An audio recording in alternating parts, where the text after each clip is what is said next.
राधे राधे। कैसे हैं आप सब। आज उत्पन्ना एकादशी का व्रत है, तो आओ हम और आप सब कन्हैया का पंचामृत स्नान कराएंगे और उसकी पूजा करेंगे। ये राम दरबार है अपना। जय श्री राम। ये राम दरबार हम मेहंदीपुर बालाजी से लाए थे। श्री राम जी हमारे घर में जब पधारे थे, इन्होंने हम पे कृपा कर दी जो हमारे घर में पधारे। ये राधिका और श्री कृष्णा जी हैं। ये अपनी दुर्गा मैया है।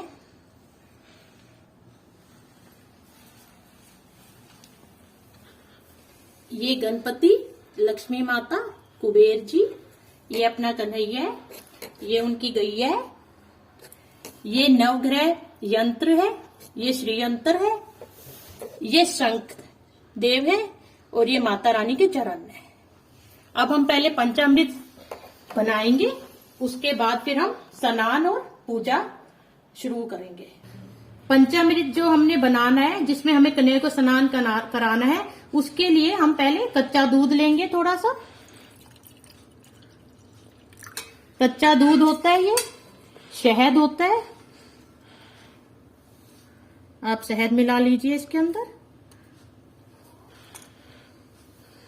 उसके बाद इसके अंदर दही डलती है। पंचामृत में हम दही डालेंगे इसके अंदर। इसके अलावा इसमें गंगा जल होता है, उसकी 1 या 2 बूंद डाल सकते हैं। इसके अलावा इसमें मीठी शक्कर होती है। ये लीजिए, इसको हम अच्छे से मिला लेंगे। ये हमारा पंचामृत बन गया है। और जो घी है वो मैंने इसके अंदर पहले से डाला हुआ था। देसी घी प्योर, अगर गाय का हो तो बहुत ही अच्छा है, नहीं तो कोई भी देसी घी ले सकते हैं जो बिल्कुल प्योर हो। ये देखिए, ये हमारा पंचामृत बनके तैयार हो गया। अब हम अपने कन्हैया को पंचामृत स्नान कराएंगे। ये देख लीजिए, ये मैंने पंचामृत रख लिया है। ये मैंने जग में, ये सिंपल जल है, इसके अंदर हम गंगा जल डालेंगे और इसके अंदर हम गुलाब जल डालेंगे। अगर आपके पास फूल की पत्तियां हैं तो आप वो भी डाल सकते हैं, कोई भी गेंदे या उसकी गुलाब की जो पत्तियां हैं। इसमें मैंने रोज वाटर डाल दिया और गंगा जल, और ये मैंने इत्र है मेरे पास, वो मैंने इत्र इसमें मिला दिया है।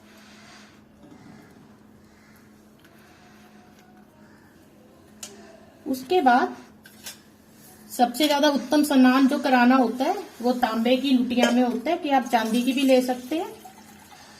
बट ये बिल्कुल ध्यान रखना कि जब भी स्नान कराना है तो जो दूध है, दूध आपको तांबे के बर्तन में नहीं डालना है, वो जहर बन जाता है। उसका रिएक्शन, दूध को अगर आप इसमें डाल देंगे तो वो आप स्नान, इसको सिर्फ एक सिंपल जो जल होता है उससे ही आप तांबे के लोटे से स्नान कराएंगे। सबसे पहले हम जल भर लिया, गंगा जल डाल लिया, रोज वाटर डाल लिया, जो भी आपके पास अवेलेबल है। उसके बाद सबसे पहले गणपति जी को स्नान कराएंगे, क्योंकि ये प्रथम पूज्य देव हैं। इनको पहले हमें सादे पानी से कराना है स्नान। ओम गणपति। जो लक्ष्मी जी है, ये हमेशा इनके दाएं तरफ विराजती हैं। इनको इसी पोजीशन में बिठा के हमें स्नान कराना है। ये कुबेर महाराज जी हैं, इनको स्नान कराना है। ये भोलेनाथ जी हैं, नाग देवता।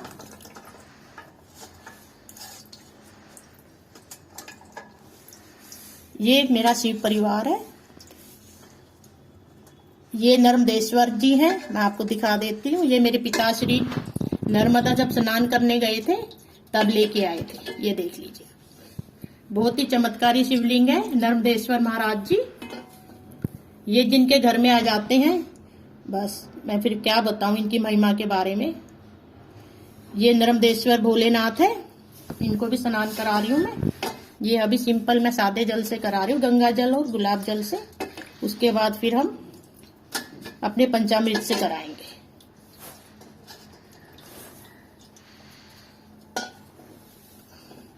पंचामृत से जब स्नान कराएंगे तब भी हम यही करेंगे। पहले गणपति महाराज, धन लक्ष्मी मैया, वैभव लक्ष्मी मैया, ओम कुबेर महाराज जी, भोलेनाथ, नाग देवता, ये पूरा शिव परिवार है जो। जय गणपति महाराज, जय नर्मदेश्वर भोलेनाथ, ओम नमः शिवाय, मैया पार्वती, कार्तिक महाराज जी, नाग देवता, नागिन जी। ये आप रोज नहीं करा सकते तो कम से कम एकादशी पे जरूर स्नान कराइए, बहुत ही अच्छा होता है ये स्नान भगवानों को कराना, क्योंकि ये सिर्फ 5 चीजों से बनता है, वो अवेलेबल होती हैं घर में। उसके बाद ये जब पंचामृत स्नान हो जाएगा, उसके बाद हमें पुनः इनको गंगा जल से स्नान कराना है। दोबारा उसी क्रम में कराएंगे। पहले गणपति जी, फिर लक्ष्मी माता, कुबेर महाराज, भोलेनाथ,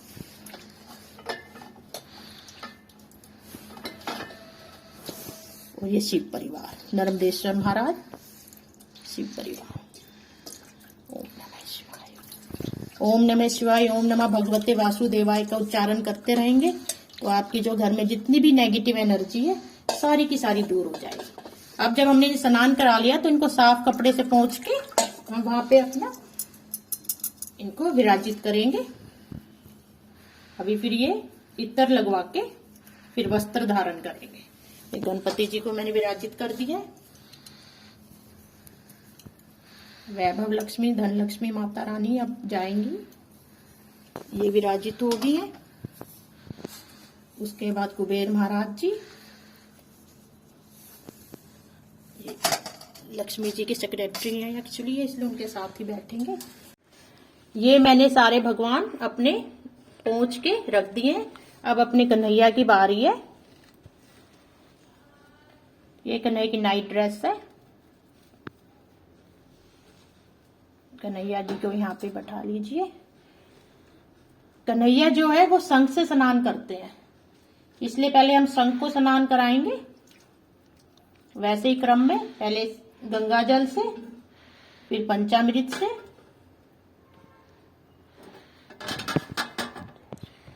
ओम नमः भगवते वासुदेवाय। शंख देव को भी स्नान कराने के बाद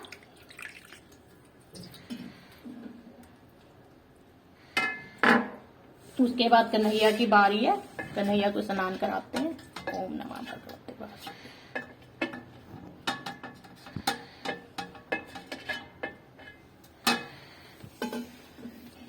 ये जो शंख है इसके अंदर हम पंचामृत जो है उसको भर लेंगे। इसको मंदिर में, इस्कॉन में और वैसे और जो मंदिर होते हैं उसमें आप एज ए पंचामृत भी ले सकते हैं, या फिर आप नया पंचामृत बना के इनको भोग लगा सकते हैं। कन्हैया का स्नान कर रहे हैं। ओम नमः भगवते वासुदेवाय, ओम नमः भगवते वासुदेवाय का जाप करते हुए कन्हैया को शंख से स्नान कराना अति अति उत्तम होता है।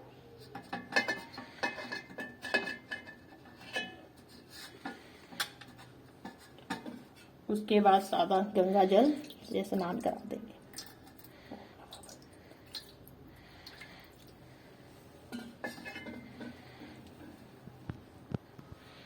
कन्हैया जो है इसको भी यहाँ पे स्थापित कर देते हैं। उसके बाद बारी आती है माता रानी के चरण कमल।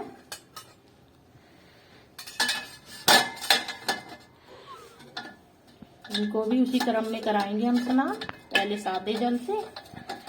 लक्ष्मी माता जब गणेश जी के साथ विराजती हैं तो वो शंख से स्नान नहीं करेंगी, क्योंकि जो शंखासुर जो दैत्य था उसका भोलेनाथ ने वध किया था। इसलिए शंख से कभी भी भोलेनाथ और उनका समस्त जो परिवार है वो कभी भी स्नान नहीं करता। शंख से स्नान सिर्फ श्री लक्ष्मी माता, श्री हरि विष्णु यही करते हैं। तो माता रानी के हम चरण कमल, क्योंकि वो गणेश जी के साथ जब लक्ष्मी माता विराजी थी तो मैंने शंख से नहीं कराया था, बट अब उनके जो चरण कमल है उनको मैं शंख से करा रही हूँ, क्योंकि शंख जो है समुद्र से निकला है और लक्ष्मी माता भी समुद्र से निकली है। इसलिए लक्ष्मी माता को जो भी समुद्र से जो चीजें निकली है वो अति प्रिय है। सीपी होगी, गोमती चक्र हो गए, ये देख लीजिए। माता रानी के शंख से माता को स्नान करा दिया। अब इनको गंगा जल से हम अपने चरण माता रानी के धो देंगे।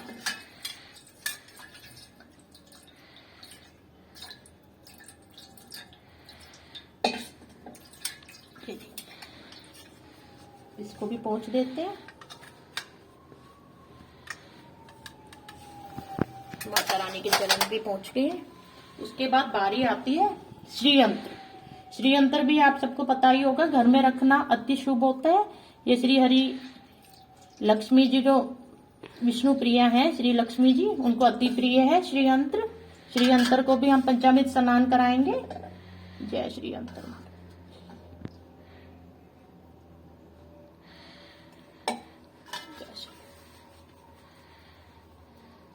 इसमें अगर आपके पास फूलों के पुष्प की वो पत्तियां हैं तो वो उससे भी आप इनको, गुलाब अति प्रिय हैं। श्रीयंत्र पे अगर आप गुलाब चढ़ाते हैं, लक्ष्मी माता अति प्रसन्न होती है।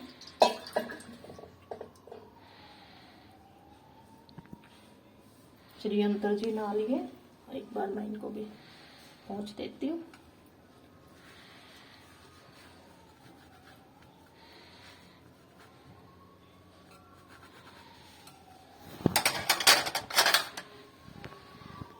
उसके बाद ये नवग्रह यंत्र है। सूर्य, चंद्र, मंगल, बुध, गुरु, शुक्र, शनि, ये तीनों इसके अंदर इनके यंत्र बने हुए हैं। इन्हें नवग्रह यंत्र बोलते हैं। ये भी घर में रखने अति शुभ होते हैं। इससे जो 9 ग्रह हैं आपके, वो आपको नेगेटिव परिणाम कभी भी नहीं देते। इनको आप स्नान करा के पंचामृत और गंगा जल से इनको हम स्नान कराएंगे। गंगा जल से हम इन्हें स्नान करा रहे नवग्रह को।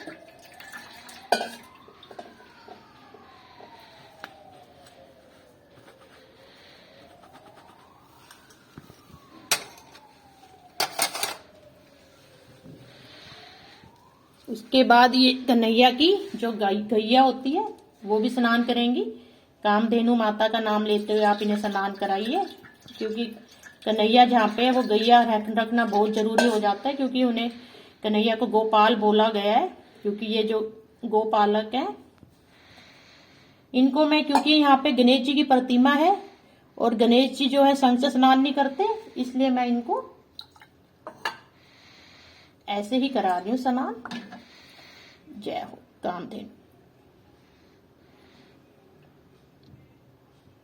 ये आप मेटल में भी ले सकते हैं, संगमरमर में भी, कैसे भी ले सकते हैं, बट छोटी बड़ी कैसी भी हो, पर जहाँ पे आप कन्हैया रखते हैं वहां पे गाय रखना जरूरी है।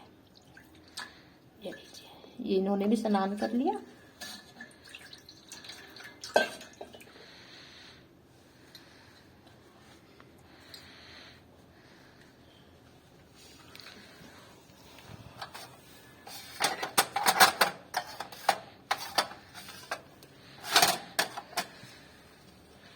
अब जो शंख जी हैं, इनमें क्योंकि मैंने पंचामृत स्नान कराया था, तो इनको मैं एक बार और स्नान करा रही हूँ गंगा जल से। और ये अपना स्नान जो है संपूर्ण हो गया है।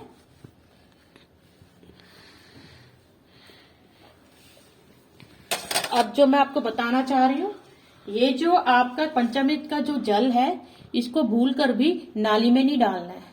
इसको आप एक तुलसी माता में भी नहीं डालना है।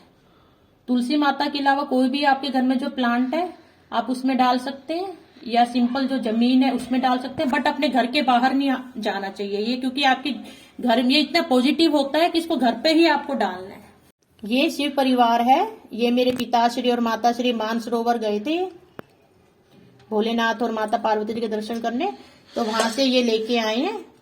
ये भी इनको भी मैं स्नान कराती हूँ, और इनको पानी में ही डुबो के रखना होता है, क्योंकि मानसरोवर से आए हैं।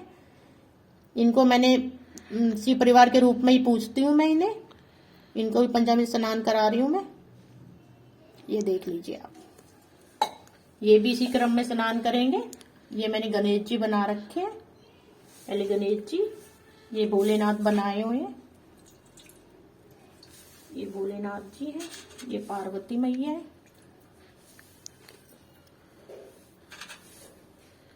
ये कार्तिक महाराज जी, और ये नंदीलाल जी। ये हमारे सब स्नान हो चुका है। अब मैं आपको बताना चाहूंगी,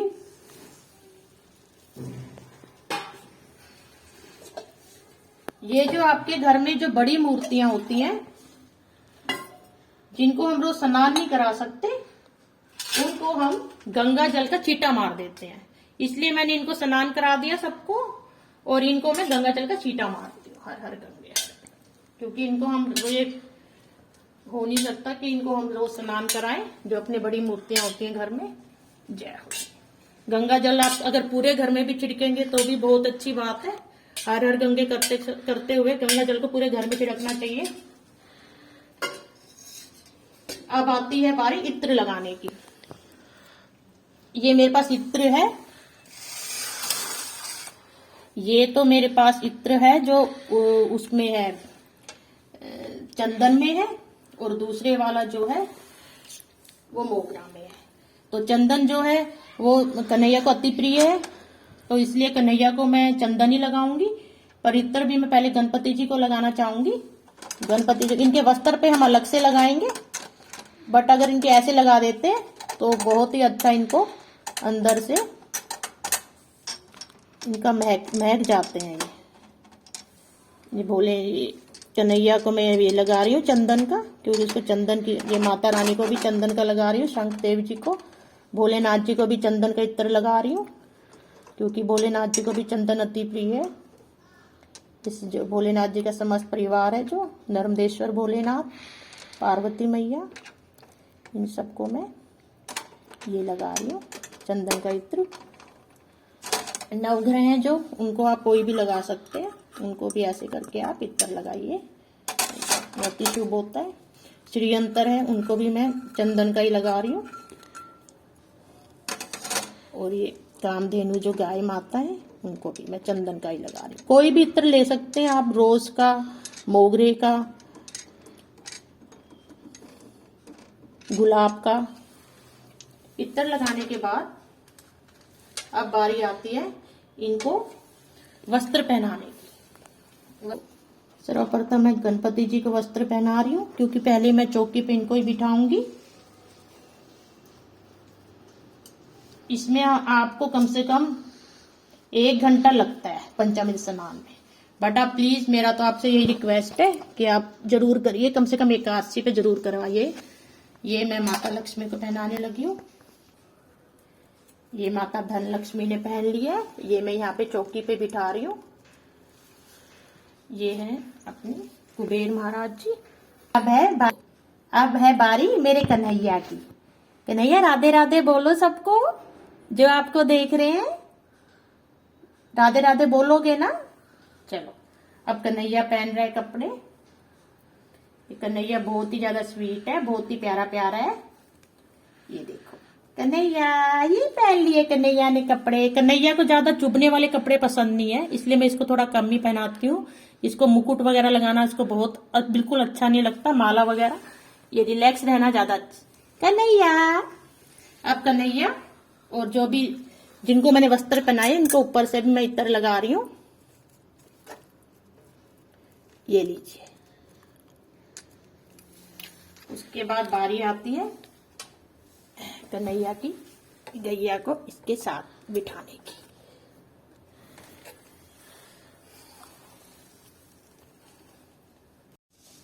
ये गणेश जी, लक्ष्मी जी ने, कुबेर जी ने, कन्हैया लाल ने, सबने वस्त्र पहन लिए, स्नान कर लिया। अब मैं शंख के लिए आपको बताना चाहूंगी, जो भी अपने घर में शंख रखते हैं वो इसके अंदर थोड़ा जल डाल के फिर रखा करें। अगले दिन फिर जब आप सुबह उठे तो इस जल को पूरे घर में छींटा दिया करें और अपने ऊपर छींटा दिया करें। आपको कोई भी बीमारी नहीं होगी और कोई भी नेगेटिविटी आपके घर में ठहर नहीं पाएगी। ये मैंने रख दिया। उसके बाद स्नान के बाद बारी आती तिलक की। चूंकि आज एकादशी है और कन्हैया को पीला रंग बड़ा प्रिय है, तो कम से कम एकादशी वाले दिन आप कोशिश कीजिए कि आप चंदन का तिलक जो है उससे ही इनको तिलक करें। सबसे पहले गणपति जी को तिलक करना है, जय श्री गणपति। लक्ष्मी माता को, उसके बाद कन्हैया लाल को, जय हो, इनकी गैया को, जय श्री गणपति। उसके बाद श्री अंतर को कर सकते हैं आप। नवग्रह सूर्य, चंद्र, मंगल, बुध, गुरु, शुक्र, शनि, माता जी के जो चरण कमल है उनको तिलक कीजिए।